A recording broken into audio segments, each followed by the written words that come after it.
confirming similarly located gap in distribution of exoplanets in major axes. Thank you. I don't know how many of you have heard last year that Marlene et al. Announced that the solar system's protoplanetary disk had a gap shortly of 3 AU. Now, I'm making the claim that I predicted that based on the distribution of exoplanets. The background picture is the MIT release picture of that gap. Rings and gaps are everywhere in disks. The ALMA project, D-Sharp, has found many gaps and rings. However, they're at further distances, and that explains why they're not at uniform distances in the D-Sharp images. So I've been presenting this since 2013. I think that the data after 2013 and after my publication in 2019 have been confirming. Now it makes sense that the planets are formed with an outer disk and an inner disk, and there's a likely gap. And I'm promoting the idea that in fact within 2AU that this gap forms at a consistent position adjusted for stellar mass. I'm finding this I tend to refer to these stars as convective stars because I'm finding, I don't find this pattern above at 1.29 solar masses and above.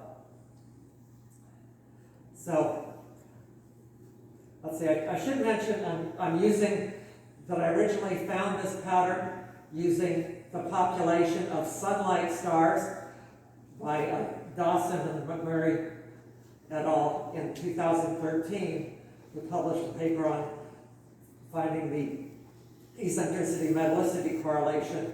And so when I was also at the same time looking at the eccentricity-metallicity correlation, I found a range where I had trouble looking at it because there were so few planets in this range.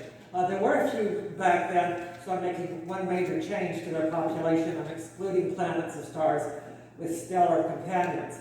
And so when I do this, so more recently, in 2020, I found that if I plotted the semi-major axis of the mass of the star for planets of the metal-rich population, that there's this gap here.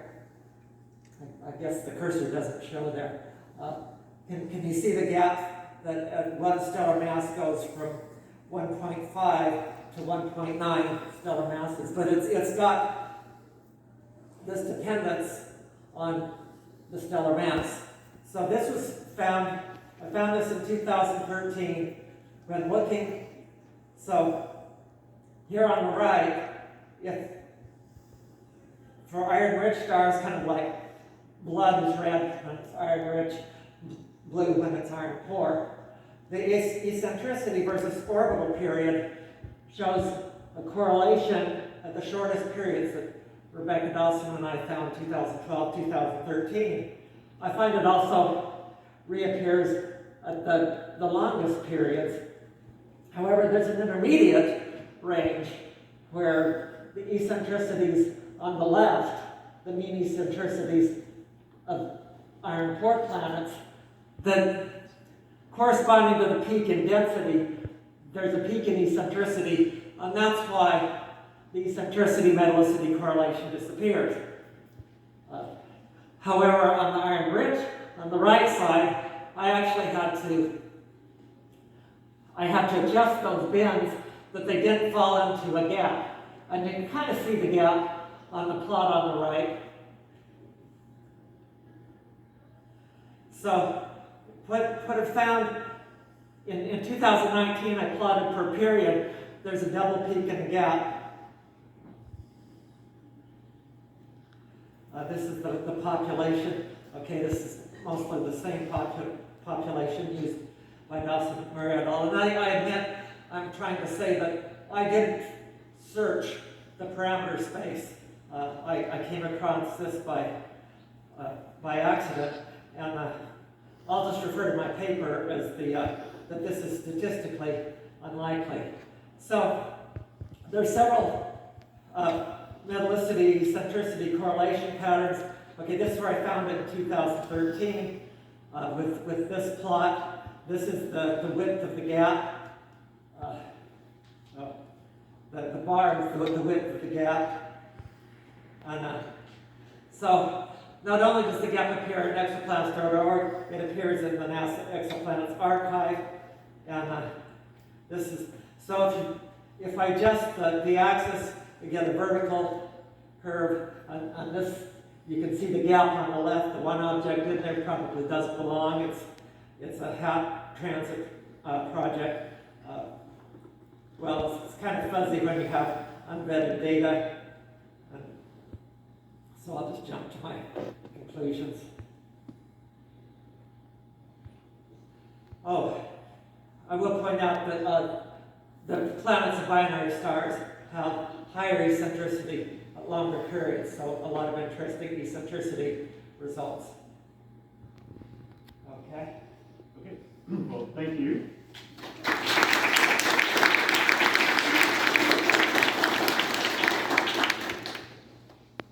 Okay, so we have time for some questions. If anyone has questions for our speaker. This slide. Okay. There's one in the back. Please give your name and affiliation. Hi, Mary Carstoni, SETI Institute. Good to meet you. Yes, good to meet you. If this gap persists in all these different systems, what is the physical cause that it would be roughly the same distance from all these different systems? Well, that's a great question, the challenge to answer. I would have expected it. It does upset theorists because they figured that so much planet migration would smear out these figures, but I do see it fairly consistently, and it's also doing pretty well with new data. So, actually, thanks for, I prepared this. I would say that one thing that doesn't agree with the theorists is the eccentricity planet density correlation. That is, Rebecca Dawson figured if you have more planets, then you'll have more planets scattering, and then the eccentricity goes higher. And definitely see that with the differences that the peak in the metal poor population actually is on top of this gap and kind of hides the gap from people who look at the total. But I kind of guess that perhaps that when this planet scattering occurs, that because of conservation of angular momentum, the total angular momentum still is separated by the gap. So you have this, you have migration out here and you have migration in here, but you don't have migration crossing the gap. That's my speculation, could be wrong. Thank you. Is there another question? We have time for one more question. Well, I will take the chair's prerogative. So, what is the next step? What more do you need to either further verify, or where do you think this will be? From here, I want to look more at the eccentricity correlations with planet density and better statistically validate that. There's I'm promoting that there's 5 correlations. Eccentricity correlates with 5 parameters, and perhaps the iron and density of planets are the same. But Ignace Riggs found that planets with higher mass have higher eccentricity.